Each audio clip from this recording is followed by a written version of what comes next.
Olá pessoal, tudo bem? Estamos aqui com um vídeo para falar sobre o HIIT.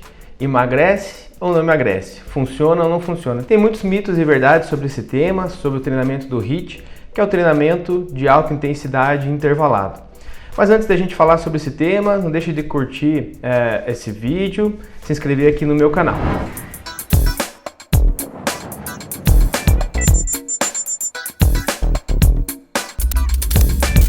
Então vamos lá. Primeiro, o que é o HIIT? O treinamento intervalado de alta intensidade. Essa sigla HIIT vem de High Intensity Interval Training. Então, o primeiro a utilizar esse tipo de treinamento foi um maratonista e ele começou a fazer esse treinamento intervalado de alta intensidade porque ele acreditava que isso iria melhorar a sua performance. Depois, com vários estudos foram surgindo, foi evoluindo essa metodologia. E aí hoje está sendo muito utilizado, está muito em moda o treinamento HIIT, intervalado de alta intensidade, principalmente dizendo que funciona muito para o emagrecimento. Realmente ele é um treino bem interessante para emagrecer gastando menos tempo de treinamento. Então a gente poderia ter um gasto energético numa corrida, num treinamento mais longo, que seria o mesmo que o treinamento de alta intensidade no menor tempo. A gente chama isso de time efficient, ou seja, um treinamento que ele tem um gasto maior, seja mais eficiente no menor tempo. Mas há uma confusão e a mídia adotou isso como que o HIIT sendo o melhor método para o emagrecimento. Na verdade, isso não existe. O melhor método para o emagrecimento vai ser aquele que mais gera resultado para o seu cliente. Então nós temos que sempre avaliar, identificar quais as necessidades e as respostas do cliente para a gente poder prescrever da melhor forma possível.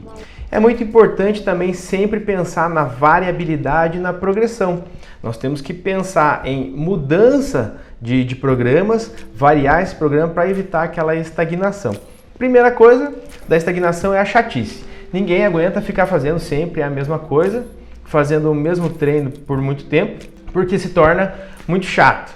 Outro ponto é que o organismo ele se adapta. Nós temos o princípio da adaptação, onde depois de uma certa treino, aquele organismo se adapta, ganha um novo nível de condicionamento. Se ficar realizando aquele mesmo treino, não vai ter mais evolução, ou no máximo ele vai manter aquele ganho que ele já teve. Então a gente precisa estar sempre variando. O treinamento de HIIT, ele não precisa ser feito toda semana, todos os dias. Ele pode ser feito no começo uma vez por mês, depois uma vez a cada 15 dias, depois uma vez por semana e depois pode ir até aumentando essa frequência desse treinamento. Então o HIIT, ele é um treinamento intervalado de alta intensidade. Então baseia-se em estímulos com pausas. Essa pausa, esse descanso, ele pode ser um descanso ativo ou um descanso passivo. O descanso ativo, o praticante continua fazendo o exercício em baixa intensidade, o descanso passivo, ele para totalmente. Então são utilizados das duas formas. Existem estímulos que vão de 30 segundos até 3 minutos, até mais tempo de duração. Depende do tipo de resposta que você quer com o seu cliente. Então é necessário a gente buscar na literatura, existem vários artigos mostrando esses diferentes protocolos e a resposta que a gente encontra aí para cada protocolo desse, para cada forma de aplicação do HIIT. Os mais comuns são aí de 30 segundos, 40 segundos até 3 minutos, com intervalos de descanso passivo ou ativo, buscando um intervalo de descanso que tenha nesse descanso tenha uma intensidade de próximo de 50% a 60% da frequência cardíaca de reserva, se for um descanso ativo. Se for um descanso passivo, fica totalmente parado. O que é muito importante a gente falar, que também a gente vê que é uma grande dificuldade dos profissionais, um grande erro dos profissionais, é quanto à intensidade. Se eu estou falando que é um exercício de alta intensidade, esse exercício tem que ser acima de 85% da frequência cardíaca de reserva. Ou quando a gente fala de peso, eu tenho que estar acima de 85% da carga máxima. E a gente vê essa dificuldade. Muitos falam que fazem um exercício de alta intensidade por 1 hora, 2 horas. O que, ao meu ver, isso é um equívoco, isso é impossível. Quanto maior a alta intensidade, menor vai ser o tempo. é a interdependência volume-intensidade. Se eu tenho um volume mais alto, a intensidade é mais baixa. Se eu tenho uma intensidade mais alta, consequentemente, meu volume vai ser mais baixo. Então, eu não tenho como fazer um treino de alta intensidade de 2 horas, né? Então, geralmente, a alta intensidade vai ser um treino mais curto. E para o emagrecimento, que a gente acabou de comentar, eu vou ter um gasto calórico semelhante ao treinamento moderado. Outro ponto bem importante, que se fala muito sobre o HIIT, o que os estudos têm nos mostrado, é quanto à parte fisiológica. Então vamos imaginar que dentro da célula existem várias sinalizações, vários caminhos que as proteínas elas vão se conversando para ativar outras proteínas dentro da célula. Ou seja, uma informação chega lá na parede da célula e ela se liga lá numa proteína para passar essa informação para dentro.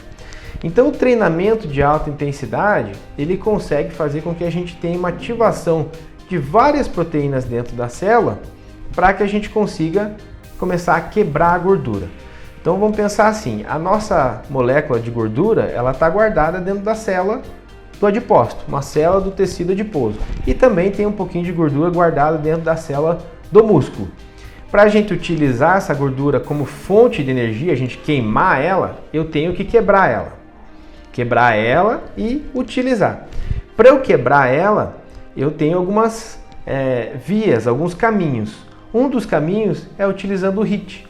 O HIIT ele faz com que a gente diminua a quantidade de ATP drasticamente, aumentando a quantidade do AMP, que é uma moeda que a gente tem no nosso organismo. O ATP é a moeda energética. Quando a gente quebra ele, ele vem se tornar ADP. Depois eu posso pegar esse ADP e ainda converter ele para AMP para utilizar mais um pouquinho de energia. Então na alta intensidade eu aumento muito meu AMP, que faz com que eu aumente a quebra dessa molécula de gordura e tenho mais gordura quebrada para utilizar como fonte de energia. É dessa forma que o HIIT favorece. Mas dizer que só ele ou que ele é a melhor forma de emagrecer não é verdade. A gente tem um ponto que é bem importante, que é a individualidade biológica. Ou seja, cada ser é um ser único. Então a gente tem que pensar individualmente, avaliar quais as necessidades daquele nosso cliente e ir testando no programa e vendo aquilo que gera mais resultado, mais resposta. E conforme vai passando o nosso treino, a gente vai adaptando o nosso programa para gerar ainda mais respostas. Então o HIIT é assim um método interessante, entretanto deve-se ter uma periodização, deve-se ter um condicionamento inicial para depois você chegar nesse método. E mais uma coisinha só para finalizar falando sobre o HIIT, que é uma grande confusão também.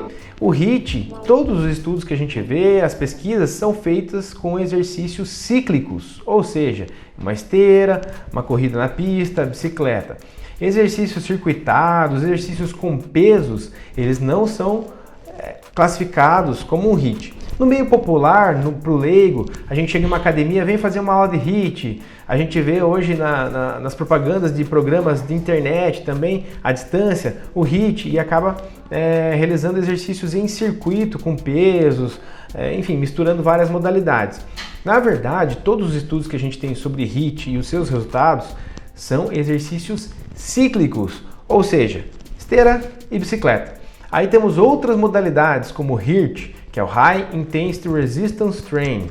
Tem o HICIT, que é o High Intensity Circuit Training. E aí a gente tem que analisar esses estudos e ver as respostas que esses estudos têm com essas outras modalidades. Então é difícil a gente falar que o HIIT ele emagrece e na minha prática profissional eu aplico um circuito com várias estações e com pesos, enfim. O pensamento fisiológico é o mesmo. Aquela parte intracelular pode acontecer da mesma forma. Entretanto, os estudos e os resultados que a gente tem com o HIIT nos mostram para exercícios cíclicos. Então, isso nos mostra que a gente tem que ter critérios na prescrição, tem que ter um embasamento científico, né? Nossa prescrição tem que ser baseada em evidências, tanto para tratamento quanto para o treinamento.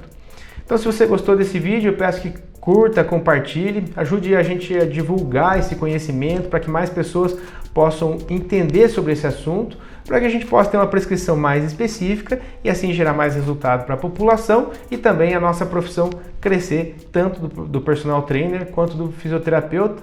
Então nos vemos no próximo, um grande abraço!